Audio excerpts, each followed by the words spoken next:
US President Donald Trump is now heading to Singapore for a summit on Tuesday with North Korean leader Kim Jong-un.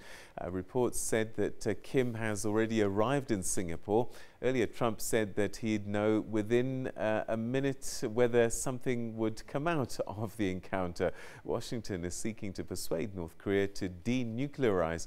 Oliver Whitfield-ME-OH-CHICH reports now, and we'll be discussing how we got to this point.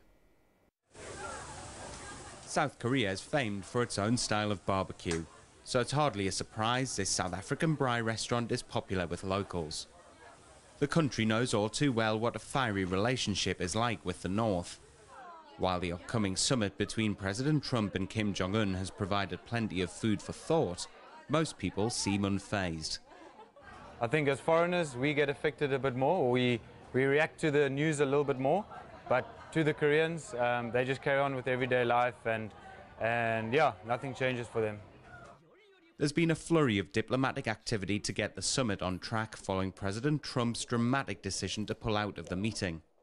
It took a visit by North Korea's former spy master to bring both sides back to the talks.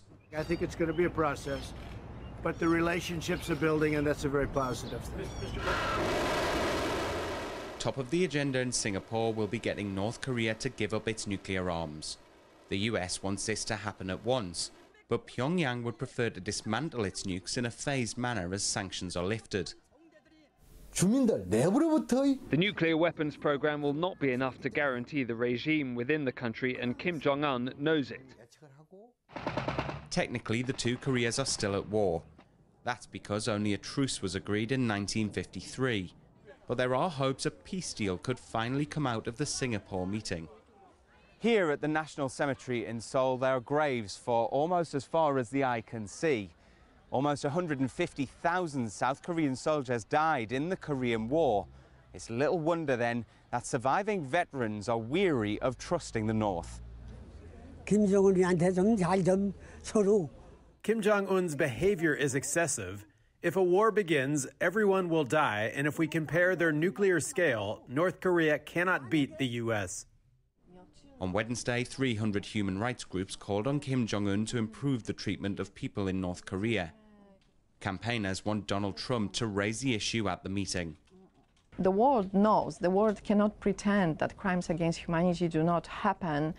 But the issue could take a back seat in Singapore. Donald Trump says he doesn't need to prepare very much for the summit. Singapore, by contrast, is planning very carefully for the event, as it sets the stage for the first ever meeting between a North Korean leader and a sitting US president. Oliver Whitfield-ME-OH-CHICH, SABC News, Seoul.